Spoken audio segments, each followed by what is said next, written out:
And let's go forward, and we will continue with the first conference keynote speech.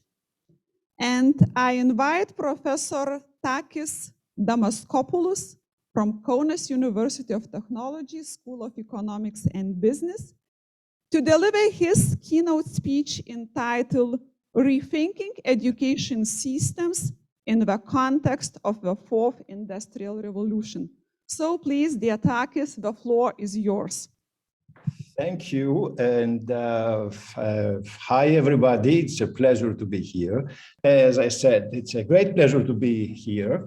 It's the first time actually I'm participating in this conference, and I must say I like the theme of it. I like the title of it because it has this harmonic sort of convergence towards some new normal. I have my reservations whether we are going towards harmony or whether we're close to a new normal, but we can discuss that. I'm standing here today as a chair of a European project we have at the Kaunas University of Technology, which is an ERA chair project funded by the European Commission. The subject of it is the implications of the fourth industrial revolution for management and economic practices. This is a very big subject, as you all know. So I would like to prefix my comments that I will not speak generally about education systems. These are not easy days to talk about education in general, let alone science. We saw what happened during the COVID-19, even in the core of what we call industrialized countries, advanced countries, such as the US, France. The COVID situation revealed a lot of things, a rather important gap in the trust of people in science and education in general. I think it's a very important point to keep in mind. We used to think that such trust was more relevant to developing countries, but to see this so prominent in some areas of Europe and certainly in the US, I think it's quite worrisome. That's a general prefix. The other one is when we talk about education, education has always been the backbone of societies. It's an extremely important area. So the question is, what is it for? Why are we doing this? What is the purpose of education? And it seems to me, since we are talking about education, are we talking about making better workers, or are we talking about making better citizens? These two things do not always coincide. And I think it's time to rethink some of these issues, especially in the context of previous introductory comments of the challenges that are facing us, not only the geopolitical issues, but other deeper social crises, disintegration and so on, inequality of systems and so on. So I think it's important to place this a little bit in context. So what I have to say to you today, actually I will leave the more core comments of my on education, on the content and the challenges of presenting compelling packages of educational content or programs at the end of my presentation. I will start, I think it's important, at least my entry point in this is skills formation. Okay, it's not education in general. It's how do we prepare appropriate skill sets in the context of the profound changes we are going through. So I will start with some of the changes in the production structure of the world economy, and then move towards the implications of those for education, for employment. And I think these things need to somehow be connected. So without much further ado, let me jump into, or you probably are familiar with this. What is this? Is basically trying to historicize, or at least periodize, and put it in historical perspective. What is different is not that we are going through a maturation of the digitization process. This is not what we are going through. We have passed into a new stage, and that is we are dealing with cyber-physical systems, and the complexity of economic processes in general, but also social processes, is becoming increasingly higher. Cyber-physicality of systems has enormous implications, not only for education, but also for business and economic practices. So this is basically coming out of Germany, which is the motherland of the concept about 10, 11 years ago, which has become today one of the main, if you want, axes of people thinking on how do we structure economic competitiveness. Every country has one. But we have reservations. Is there actually going on a fourth industrial revolution? This VUCA thing, again, is volatility, uncertainty, complexity, and ambiguity is what we are living through. So this is very important in our view when we try to think what exactly should be the priorities of education programs on educational institutions. And even so, we think that it is important, even with qualifications, that to state that we are in a new historical phase. Why? There are three reasons for that. Velocity of change, the acceleration of history, as they say. Second is the breadth of change, okay? We are talking about pretty much across the board, and the kind of technologies we are developing are general purpose technologies which are affecting the way systems operate. And finally, there is a systemic impact. Think of health, think of education, think of pretty much energy, think of all kinds of things that we rely upon for our everyday life. So I will give you a sense of acceleration. This is the velocity. This is coming out of the World Economic Forum. And it's a very interesting way of trying to understand how different technologies in history, how long has it taken for them to reach at least a quarter of the population? And what you see on the right side of things is an acceleration of these technologies. I wouldn't project it that this will continue forever. Nonetheless, what we are observing over the past, shall we say, 20 years or so, this is certainly the case. Whether it's going to last, I think we have to be very careful when we make projections. Another part of it is the breadth of change.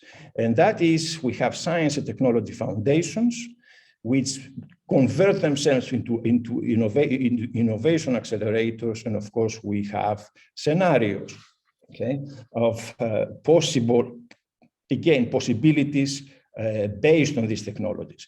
And I think these are important things to keep in mind when we talk about how do we prepare programs.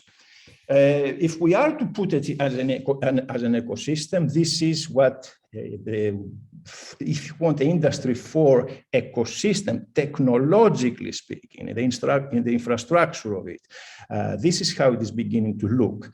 And this is obviously not everywhere. You don't find this kind of thing everywhere, but you find it in geographically concentrated areas of innovation systems and so on. In Germany, parts of the United States, parts of Singapore, Korea, so on, but all increasingly China, as we will see. Now, this is what allows for this. And what this is basically a way of trying to understand how production and economic activities around the world are dispersed across geographical systems. You will see on the right, on the left side of things, who manufactures effectively the manufacturing network of the iPhone. And on the right side of things, is the assembly. And that's why we call it made in the world. Designed in California, made in the world. This has important implications, it seems to us. And this is for something bigger. That's the Dreamliner. And you can see how global the actual product is. Now, obviously, these activities do not house themselves equally across the board. Since the 70s, what we have seen is the production activities of economies have gone down in value. And what has gone up is R&D and services. Is this likely to continue? Industry 4 is likely to reverse this. Okay, the focus is on production. Okay, because this has enormous value added, especially on advanced production systems. So this is a very important one. By the way, this is coming out of the former CEO of Acer Computers in Taiwan. And when it came out, I think it's more than 10 years, but it's a fascinating way of putting it historically. What does that mean? At the same time, what we see is the transformations within the economic systems, which have enormous implications for the skills required. And what we see is, of course, the emergence of the platform economy. This is one way of actually thinking through. This is the aviation, travel, and tourism. Anyone who has planned a trip has gone through that, or some of that. Okay. Now, the platform economy has enormous implications because it has to do with the macroeconomic transformation.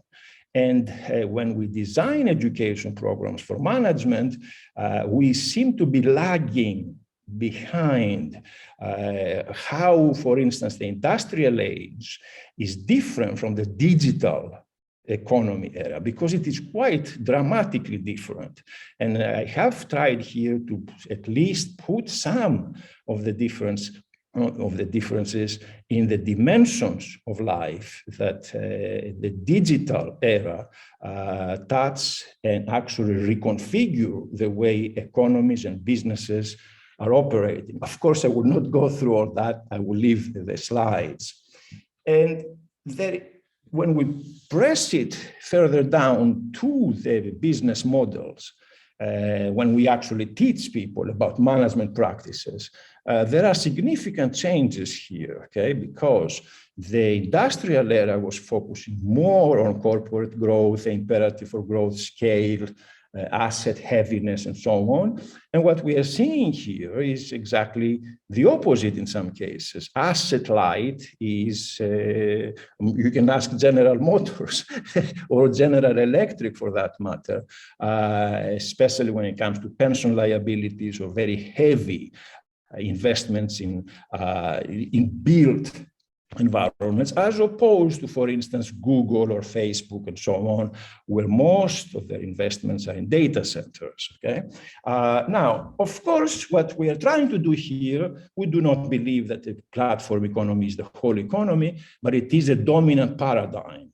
And I want you to focus on the dominant employment, that is, how the employment and what is exactly is required by these different types of companies, and how these different types of companies organize their talent searches, or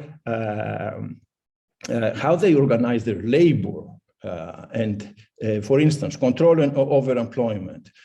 If you look at Nike, Nike is basically a nexus of contracts of companies. But when we move into companies like Facebook or Uber, most of the management of the labor process is done algorithmically.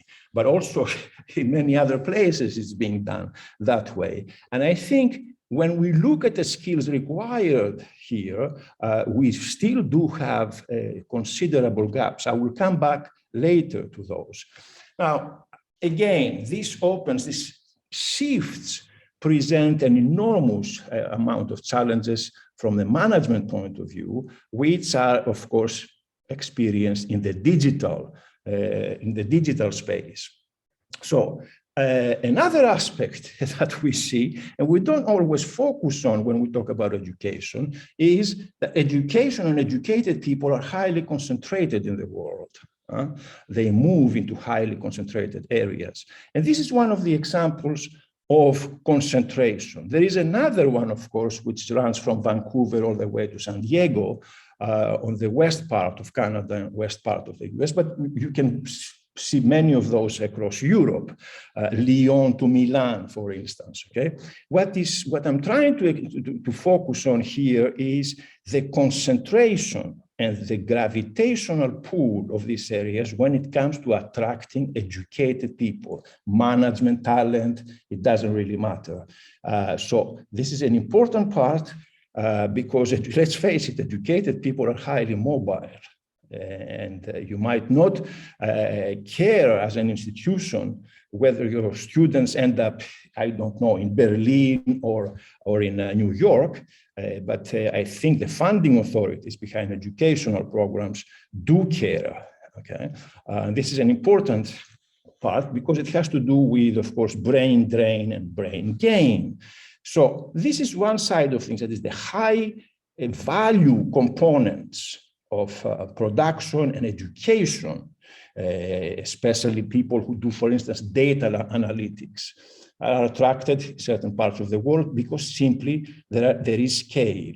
On the other side of things, though, we are experiencing this, which is commoditization. That is, commoditization effectively means somebody else replicating what you're doing for a lot less. Okay, and this is what Europe has experienced a lot, has lost a lot of production capacity. I will not blame China only on that, but there is a process of commoditization. Commoditization effectively looks like this. You start with the origination, which is where most of the value is. Think Apple, okay?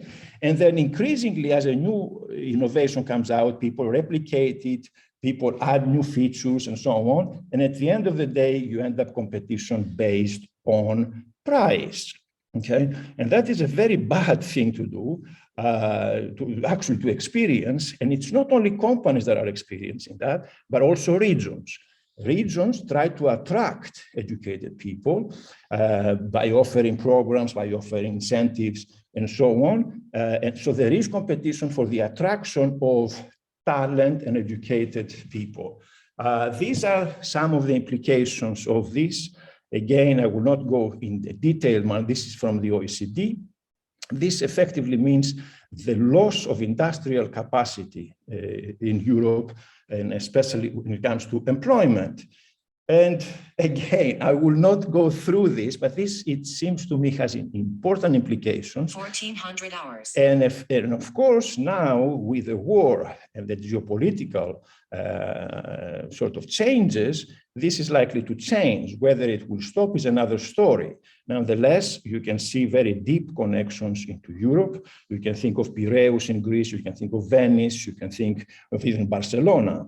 This has big implications when it comes to actually trying to understand which parts of our economy are affected before we begin to talk about education systems. Another aspect of this, a very difficult one, and especially because I know the situation in Lithuania, especially difficult for Lithuania, but not only Lithuania, over 95% of the European economy is based on small and medium enterprises. Point is that a lot of these enterprises, which create employment, do not have the ability to keep up with the technological requirements of production. So we do have this problem in front of us. And here we come to actually the crux of the matter. We do not believe new technologies are going to eliminate employment across the board. What we are experiencing is rather the polarization of skills. Skills going up, Mac jobs, okay, that is as in Apple jobs, and Mac jobs as in McDonald's jobs, okay, Uber and that kind of thing. So when we actually talk about education, it seems to us it's very important to take into account the trends which affect the composition of skills. And here is a chart showing this in numbers. What we see is middle-paying jobs, radical reduction, and then we have high-paying jobs increase and very low payment jobs increase. This is a very important phenomenon because effectively what it means is a polarization of people. And I'm not talking uneducated people, because people with degrees end up in Uber, okay, or Starbucks or whatever. So without further ado, as I said, we do not believe technology will cut jobs. Another way of putting that is technology can cut about 70% of your work. might not take all your work. And what you see here is from the US Labor Department, an analysis which tries to understand the vulnerability of different functions of work to automation. Okay, and we think, again, it is very important to take this into account. Obviously, technologies are not taking everything yet, but they are entering into areas where there was a lot of employment. Okay, another way of looking at this is the vulnerability of different functions within professions. It is very important, in our view, not to look at jobs or skills in anthropomorphic terms, but rather as sets of functions, which can be broken down into very specific skills, which makes their automation a lot easier. Okay, and yes, these are again estimates of the automation and the significance of automation. For you can see up to 70%. Up to 70% or more than 70% based on analysis of the OECD. Okay? So, and here is where I want to draw your attention, at least what we think. This is coming out of some of the work that we are doing based on some of the statistics we are getting, some of the analysis we are getting out of the World Economic Forum, but not only. And what we see here, at least for 2025, is some of the skills that are on the ascendance. Okay, yeah, analytical thinking, like we knew about that. So we do have, for instance, leadership. Okay, issues. These are very important issues which need to go into the curricula of universities and programs like management development programs and so on. Yes, and this is where it gets more interesting. Top jobs, 20 jobs, and increasing and decreasing across industries. So basically it's the usual suspects: data scientists, AI, machine learning, and so on. And of course, we can go down the list. On the right side of things, unfortunately, there is still a lot of people employed on those. Okay, so the question is, can these people be upskilled, and to what extent can be upskilled and move to the left side of the slide? And here it seems to me is the crux of the matter, because what we see is traditional education programs need to be broken down and resynthesized. Probably we need groups of professors teaching courses. Why am I saying that? Because a lot of existing professoriate is not as particularly specialist on data. Okay, even for marketing purposes, in the hottest areas, or artificial intelligence, or cyber physical systems. So these new technologies that are associated with the fourth industrial revolution have tremendous implications on one side for the content design. Okay, that is, how do we do new programs which address the needs, multifaceted needs of different jobs out there. And this, it seems to me, needs an interdisciplinary perspective. Okay, and we need to rethink some of the competencies. How do we put these competencies together in a particular module, let's say? Okay, I'm talking about content here. Okay, how do we actually put it? Because what we are seeing is the breakdown of previous position and the emergence of new clusters of competencies going to specific job profiles. Yes, and here is a gap analysis of where we are. At least I think for some people, Europe is doing well. Well, let me take this back. No, it's doing less bad than other ones. I have doubts about that because some of the leading schools of the world, we know where they are. In Massachusetts, they are in California and other places. Nonetheless, Europe does have the potential to do this. And obviously, data science is if data is the new fuel of the economy, data science is by definition the thing that makes the economy and competitiveness tick. Artificial intelligence, you can see the gaps in terms of how far we are and what is the need out there. Who is going to teach data science in, I don't know, in management or marketing practices? Okay, it's a question I think a lot of people are asking. Okay, I think it's important to keep in mind this and leave it as a question. Now, we talk data. It's easy. Everyone is talking data. But the problem universities have is that they don't own data. Okay, and if you don't own data, you have a problem. Okay, who owns data?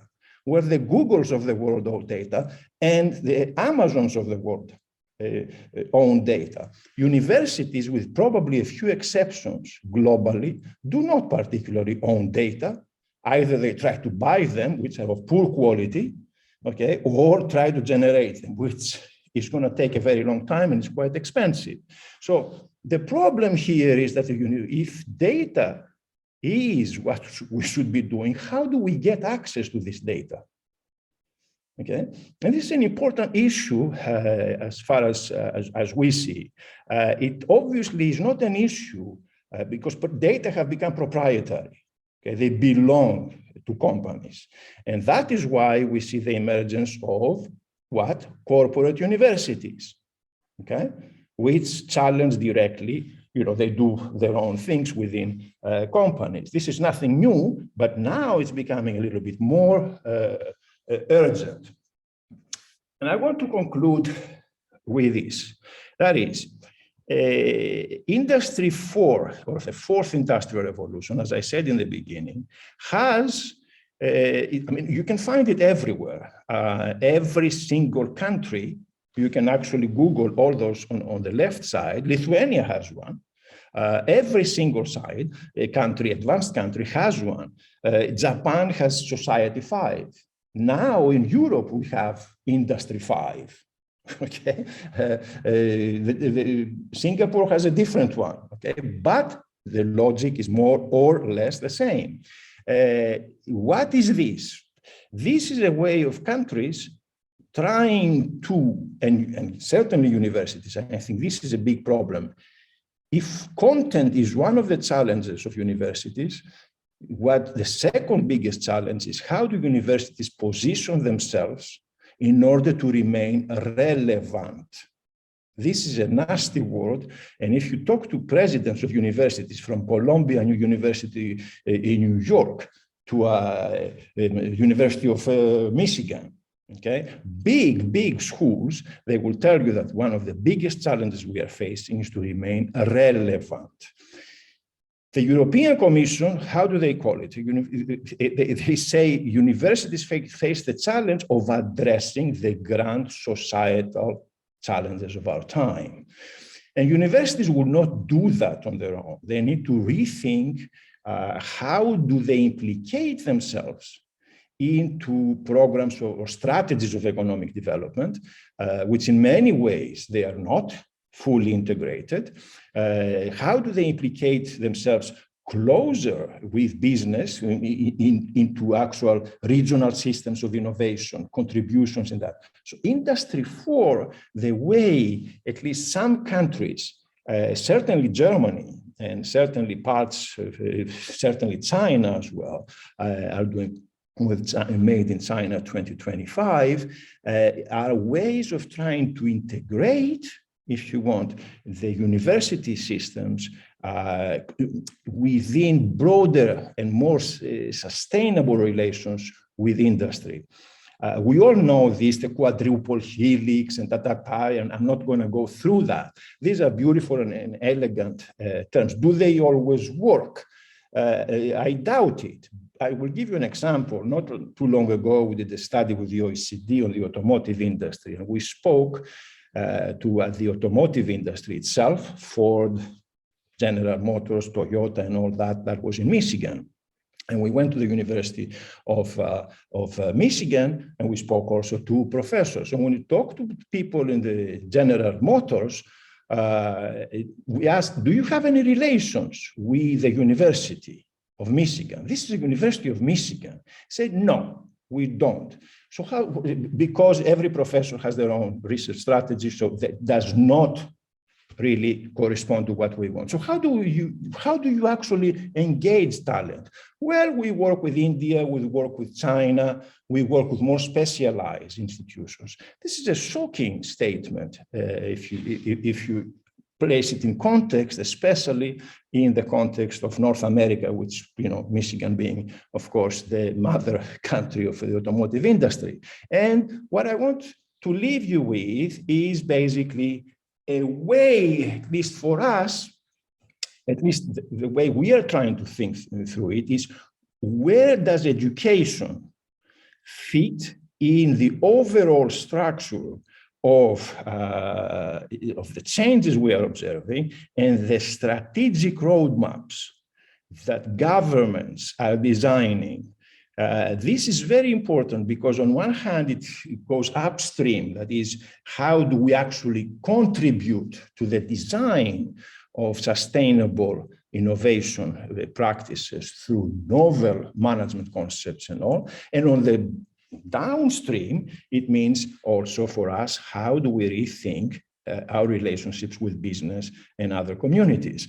So you will see here education outcomes, especially when it comes to labor. Education outcomes are obviously very important because they are not only about business, they are about government, they're about people who handle trade and all those things. So this, to us, is one of the ways to try to rethink the connections of universities with business, better establish a more organic relationship between the needs of business and economic systems and government systems, which are becoming increasingly important, especially in the context of energy transformations, in order for us to remain, as I said, relevant.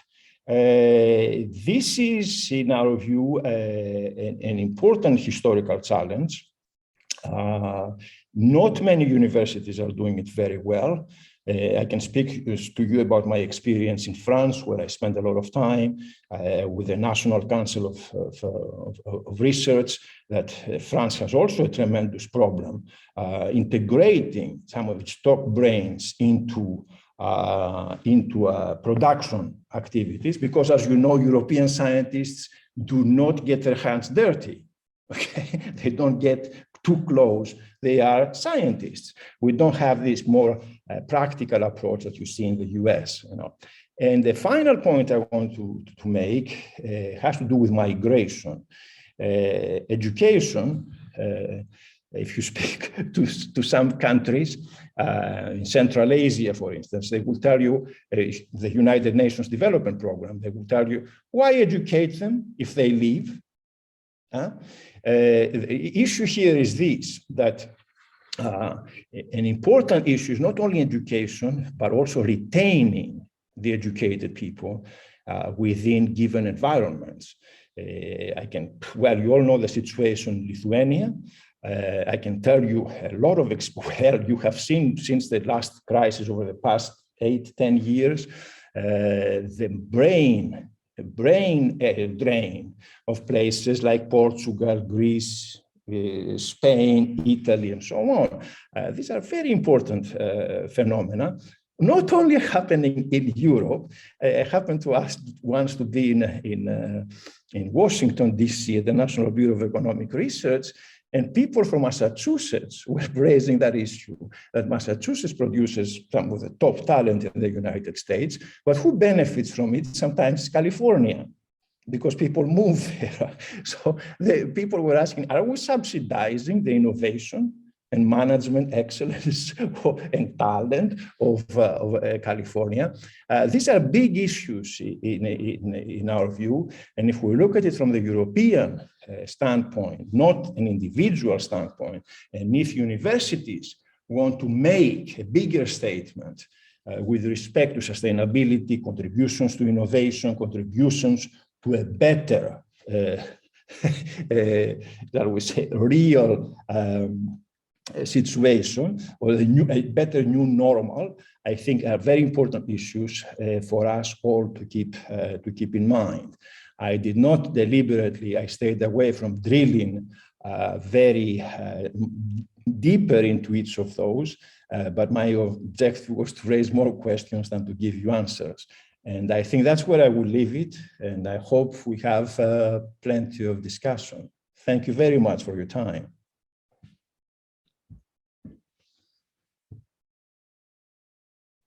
Thank you very much. Now it's time for the questions. Do we have some questions, please?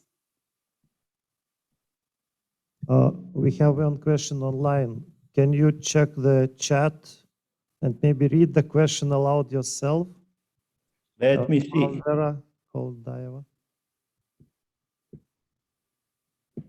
I cannot see it. Okay, yeah.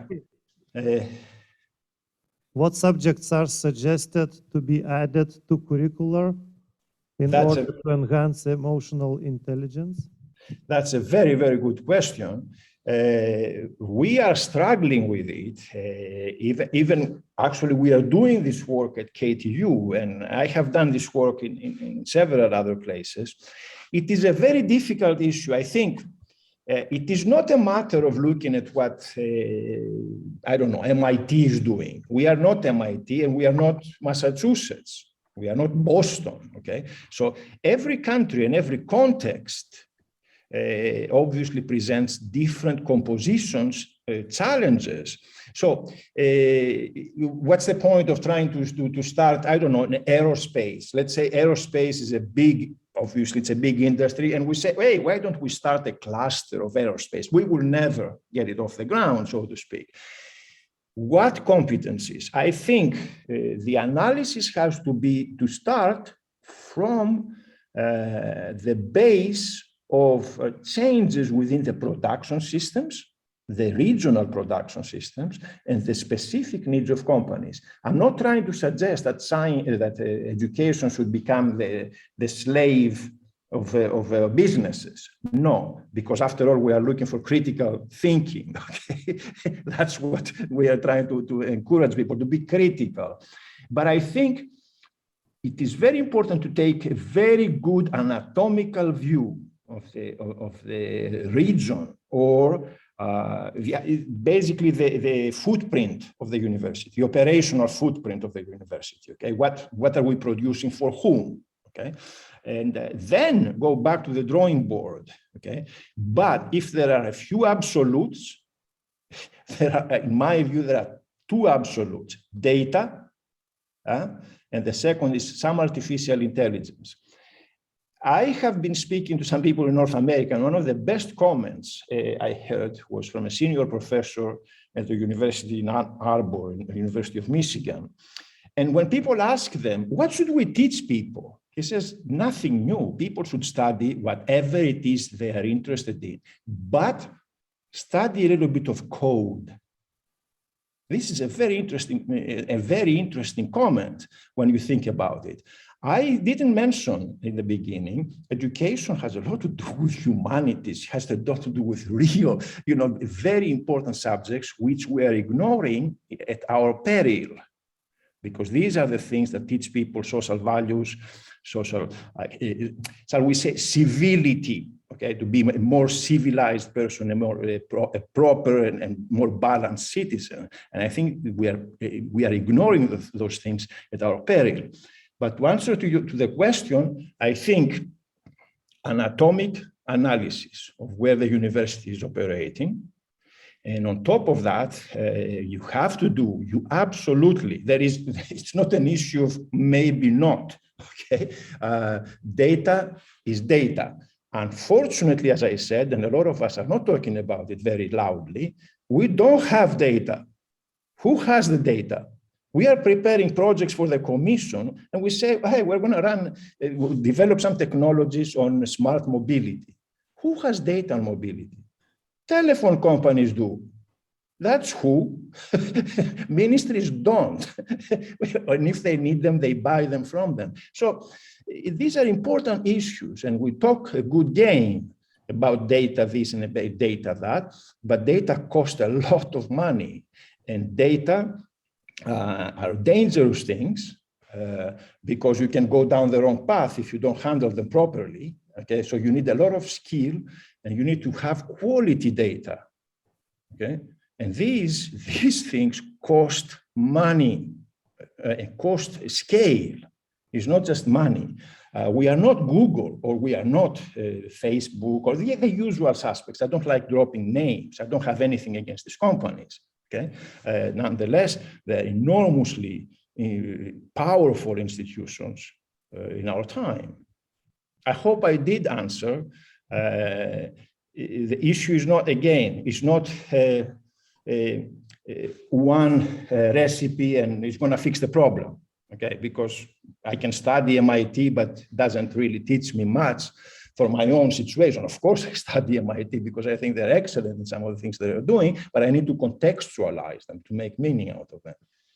Okay, thank you very much for your answer. We still have one question from online. Dear Matti, maybe you can switch on your microphone and ask, but I really kindly ask you for a brief question or comment and also for a brief answer because we are a little bit with time late. Okay, thank you. Okay, do you hear me? Yes? Yeah. Yes. Thank you. First of all, thank you very much for a very interesting presentation and discussion. It was very interesting. I have something to ask you, a little comment and a question. I made a research on the data science influence in society on the social sciences. And I realized during the research there are three, actually, let's say, issues that should be considered when teaching social sciences students, such as economics and psychologists, to be prepared for the challenges in data science. Mm-hmm. The first was analytical, thinking. The second was quantitative skills. And the third one was technical skills. And my question to you is, through your presentation, you showed us how the data science in the new economy should be revolutioned or be addressed. Do you think that it is possible, or let's say from another perspective, how do you think it is possible to train social sciences which are having let's say economists or psychologists don't have as strong skills as engineering and natural sciences to be prepared for the challenges in data science? Coding is one aspect, but do you have any other answer to that? That's a very, very good question and a difficult question, especially when it comes to soft sciences, social sciences, psychology, and other things. The way we are looking at it, at least, is to enable people to make sense on how do they collect data, in terms of researching. What it is you make out of them in terms of the kind of modeling that you need. This is a much more technical issue that I don't think. This is why I said we need new compositions of researchers. Some of these people who are doing social science work have to somehow come closer to people who are doing this kind of work.